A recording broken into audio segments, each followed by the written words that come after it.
Christianity, Islam, Hinduism, and Buddhism are no doubt some of the primary religions on the planet. An argument can be made that these religions greatly influence the trajectory of world history. I've referenced religious figures from the Abrahamic religions of Christianity and Islam as it concerns events on the continent of Africa, but I have yet to speak about the others. So today, I wanted to discuss historical events in Africa during the life of Buddha.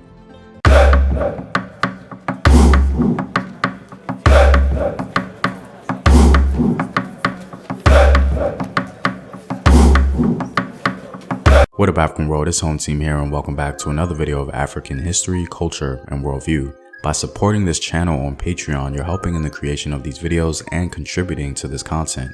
On Patreon, you can find more in-depth courses on African history.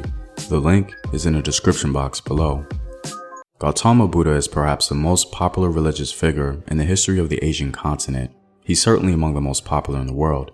He's regarded as the founding father of Buddhism, and his followers are in the millions today.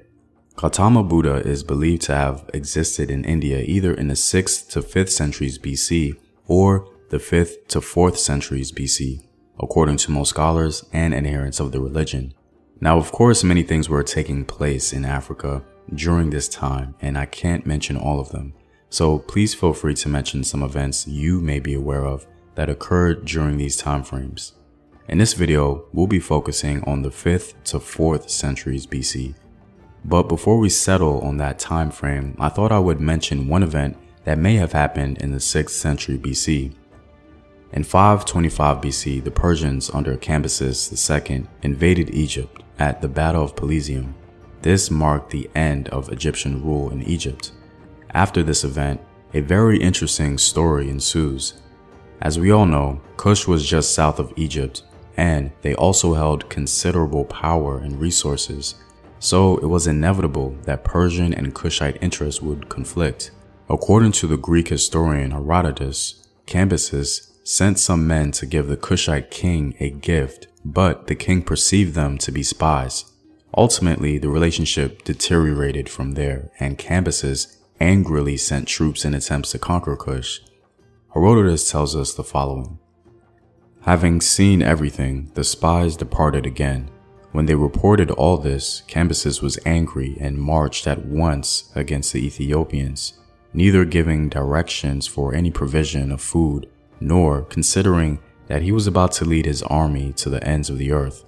Being not in his right mind but mad, however, he marched at once on hearing from the fish eaters, ordering the Greeks who were with him to await him where they were, and taking with him all his land army. When he came in his march to Thebes, he detached about 50,000 men from his army, and directed them to enslave the Ammonians and burn the oracle of Zeus, and he himself went on towards Ethiopia with the rest of his host. But before his army had accomplished the 5th part of their journey, they had come to an end of all there was in the way of provision, and after the food was gone, they ate the beast of burden until there was none of these left either. Now had Cambyses, when he perceived this, changed his mind and led his army back again, he would have been a wise man at last after his first fault. But as it was, he went ever forward, taking account of nothing. While his soldiers could get anything from the earth, they kept themselves alive by eating grass. But when they came to the sandy desert, some did a terrible thing, taking by lot 1 man out of 10 and eating him. Hearing this, Cambyses feared their becoming cannibals, and so gave up his expedition against the Ethiopians and marched back to Thebes, with the loss of many of his army. From Thebes, he came down to Memphis and sent the Greeks to sail away. This is an extraordinary story. However, the legitimacy of this account is inconclusive.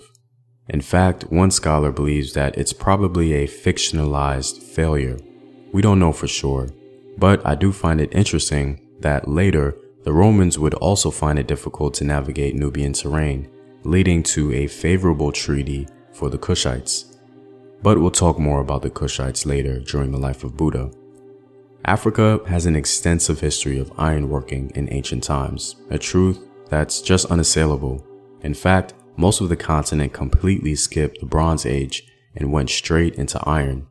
During the period from about 500 BCE to 500 CE, the working of iron and copper spread over the entire continent, apparently in tandem.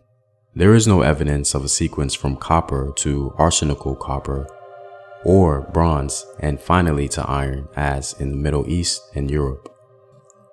Because of this leap of technological development, especially as compared to Europe or the Middle East, the origin of ironworking in Africa has come into question. It's so remarkable that many scholars find it hard to believe that Africans did this without any long experimentation with metals that are easier to work with, such as copper and its alloys. Iron smelting requires precise control of temperature and gases within a furnace. This, of course, takes considerable skill and knowledge. Despite the doubts, independent invention has been deemed more likely due to the discovery of earlier dates of iron smelting in the West African region of Niger. Moreover, as information emerges revealing the existence of metallurgical specialization in East Africa, the idea of independent invention was strengthened. One of these areas was in Buhaya in northwestern Tanzania, where evidence for ironworking has been dated to at least 500 BCE and perhaps earlier. Analytical studies of the slag, iron objects, and smelting furnaces from archaeological sites in this area suggest a very capable understanding of the technology and chemical processes required to obtain low-grade steel, an invention that predates the European invention of forced draught furnaces by roughly 2 millennia. So by the time of Buddha, Africans were specializing in ironworking and clearly becoming one of the world experts in this technology. In the 4th century BC, Kushite rulers were beginning to have concerns about their neighbors in the north and probably the east. Incursions by the so-called desert peoples and seemingly Persian-led forces in the north were putting pressure on Kush. In the 4th century BCE, Harsuyatev and his third successor, Nastacen, speak of considerable conflict mostly with desert peoples. Some action took place on the river and in the north. Harsuyatev, in his 11th year, campaigned in Lower Nubia, reaching Aswan on behalf of his deputy, Gasau.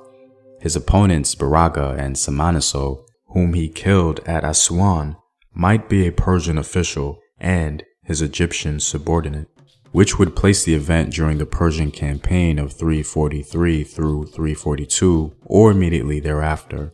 Baraga could be Greek or even Aramaic. The two could have been rogue officials of the 30th dynasty and Baraga a Greek, a Persian, or a Judean.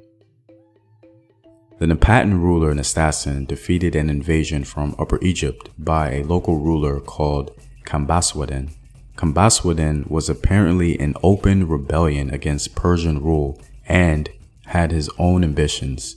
The Kushite ruler Nastacen tells us that he defeated the invasion from Egypt and seized the ruler's transport ships. He also seized land and cattle, which was a pretty big asset in that time. Well, I'm all out, guys. As mentioned before, there were many things going on in Africa during this time, and I can't mention all of them, so be sure to tell me about events you may be aware of during this period. If you like these videos and want to help in its continued development, consider supporting the home team on patreon.com. The link is in the description box below. Know thyself, remember your ancestors. Peace.